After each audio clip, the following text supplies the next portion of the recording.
È vero che se avvicini il dito ad una forbicina rischi di essere pizzicata o che potrebbe deporre le uova all'interno del mio orecchio?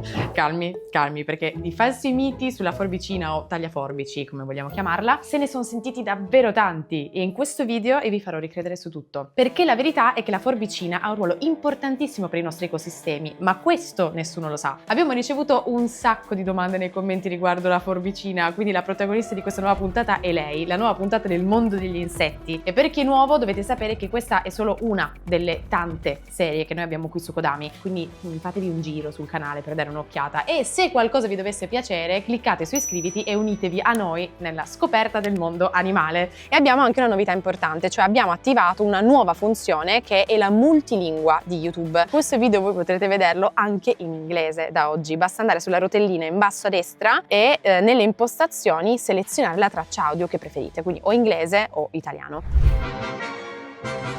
Per farvi capire a che livello siamo di falsi miti, vi basti sapere che il nome scientifico della forbicina è Forficula auricularia. Auricularia da auris, orecchio, perché si pensava che questo insetto entrasse nelle nostre orecchie per deporre le uova nel nostro cervello. Il cervello, ma in che senso? Probabilmente è nato tutto da una superstizione che è stata poi tramandata di generazione in generazione fino a influenzare addirittura il nome ufficiale. Pensate che anche in inglese si chiama earwig, cioè insetto dell'orecchio. Noi siamo stati più bravi, se così si può dire, perché abbiamo cominciato a chiamarla forbicina per via delle forbici, diciamo, che ha alla fine dell'addome. Un po' più azzeccato, anche se, come vedremo fra poco, queste piccole pinzette non servono proprio per niente a tagliare. Anzi, partiamo proprio dal suo aspetto.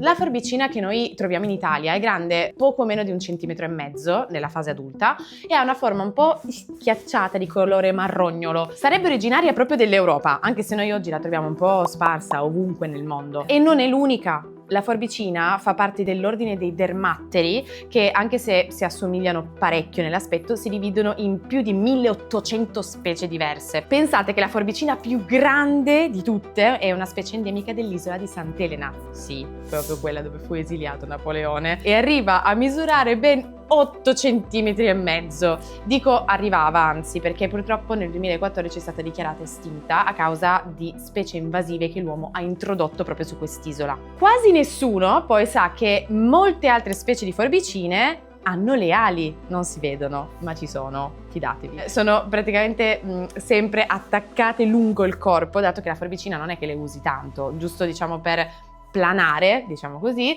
da un punto più alto ad uno più basso. Ma ora parliamo di queste pinzette, perché io lo so che non vedete l'ora. Come avrete capito, la caratteristica distintiva dei dermatteri è proprio l'addome, che termina con 2 appendici a forma di pinze, e in realtà sono detti cerci. Se voi guardate attentamente noterete una differenza tra i cerci dei maschi e i cerci delle femmine. Quelli dei maschi sono più grandi e più ricurvi, mentre invece quelli delle femmine sono un po' più piccoli e dritti. Ma che servono? La storia che questi possono farci del male è ovviamente falsa, sono del tutto innocue per un dito gigante come il nostro. Proprio per questo noi dobbiamo evitare di fare i prepotenti e infastidirle, mi raccomando. Quindi contro di noi non possono fare nulla. Ma con altri animali della stessa taglia o magari taglia più piccola, queste tenaglie tornano parecchio utili, perché più delle volte la forbicina le usa proprio per difendersi. In alcuni casi le può utilizzare anche proprio per immobilizzare le prede più piccole, come una sorta di presa wrestling. Ma non finisce qui, perché la forbicina è solita usare i cerci anche per sperimentare,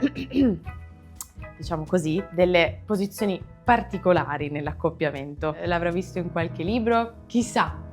Comunque hanno quindi anche un ruolo nella riproduzione, ma sia nella fase di corteggiamento che durante l'atto vero e proprio. Che le forbicine non siano degli insetti come gli altri lo vediamo anche da un altro comportamento, cioè la cura che hanno verso i piccoli. Dopo l'accoppiamento, che solitamente avviene più o meno in autunno, la femmina scava una tana nel terreno dove depone fino a 50 uova. A differenza della maggior parte degli insetti, però, che abbandonano le uova al loro destino, le mamme delle forbicine rimangono a prendersi cura delle uova, pulendole per prevenire la formazione di funghi e per proteggerle dai predatori e dal freddo, fino al momento della schiusa. E poi rimangono lì ancora, fino a quando i piccoli non hanno circa 2 mesi di età e sono a questo punto in grado di cavarsela da soli. Si tratta di un comportamento, diciamo, di cura parentale davvero insolito nel mondo degli insetti, molto più vicino a quello dei mammiferi se ci pensiamo. Ma dove si trova la forbicina? Allora, in passato le forbicine erano combattute da noi umani per timore che potessero infestare tutti i raccolti, ma oggi non è più così. Come mai, vi chiederete? Perché semplicemente noi abbiamo imparato a conoscerle meglio. La forbicina è un insetto che si adatta abbastanza facilmente a molteplici habitat, motivo per il quale ci capita di incontrarle piuttosto spesso. In fondo le basta un ambiente umido, ricco di verde, come potrebbe essere anche solo il nostro giardino, e ama nascondersi nella legna. Perciò, se abbiamo delle scorte accatastate per il camino, è molto facile che